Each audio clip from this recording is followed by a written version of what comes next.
no teeth now. I went to jail for a couple weeks, and my brother had just gotten murdered. I was in a very dark, angry place in my mind. It's like you feel you've lost a piece of yourself.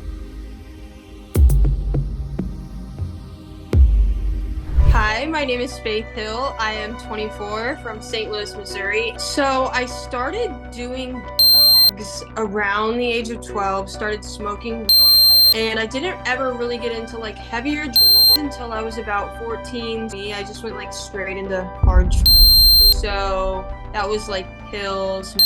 After smoking for the first time, I just had this like experience and this feeling that I never felt before.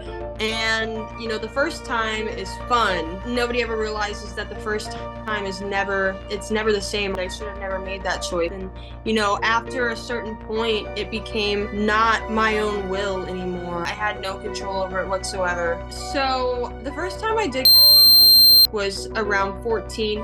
And I remember going over to a friend's house, and it wasn't even my intention like to do it. It was just there. And you know, I was with like an older crowd, and I was younger, and I was like, oh, like this is just the thing that we do. I didn't want to, you know, seem lame and not do it. I loved the feeling. It made me feel like a super person. I was addicted. Like that one time, that's all it took. I still, knowing all those things, I thought I am so special, that I am so different, and that it could never possibly affect me that way. Come to find out, nobody's different when it comes to.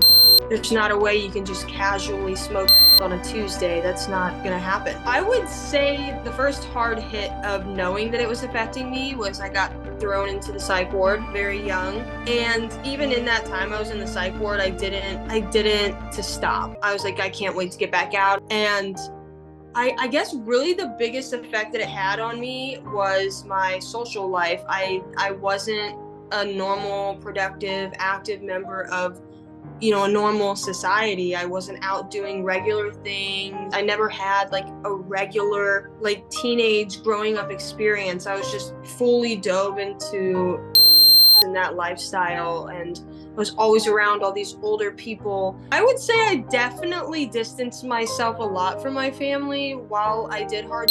The main effects that I experienced from methamphetamines is tooth decay, tooth loss. I mean, I have no teeth now, so it really did its thing for my teeth.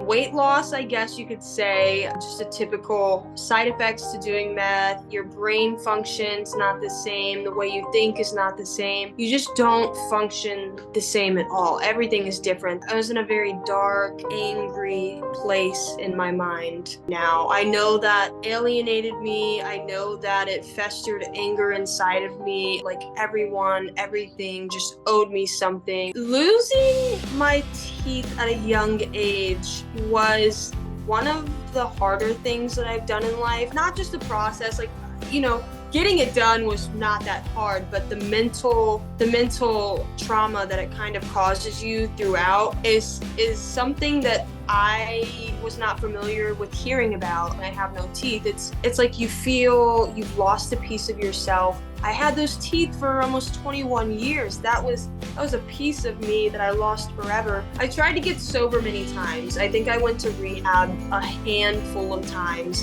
And every time I don't think I took it very seriously. And then the time came where my last attempt to get sober, thankfully it worked. I went to jail for a couple weeks, and my brother had just gotten murdered. So I had to sit in jail and process the fact that I just lost someone very close to me while getting sober, detoxing from everything. And getting sober is already like a tornado of emotions just suffocating you all at once, because you took all that time to numb everything. And I honestly will say I needed those couple weeks in jail, because it did reform me. And I ended up going into a rehab facility directly after that, and that place changed me. I did 7 months. I completed it legally, and my case got dropped. I had a good taste of what life should have been like for me and what life could be like for me. You have to be 100% ready. in order to change, to make that change. And I know relapse happens for some people, but don't let that discourage you if you're really trying. It happens, it's a part of recovery. There's such a good life on the other side of, and if you want better for yourself, you have to do better for yourself.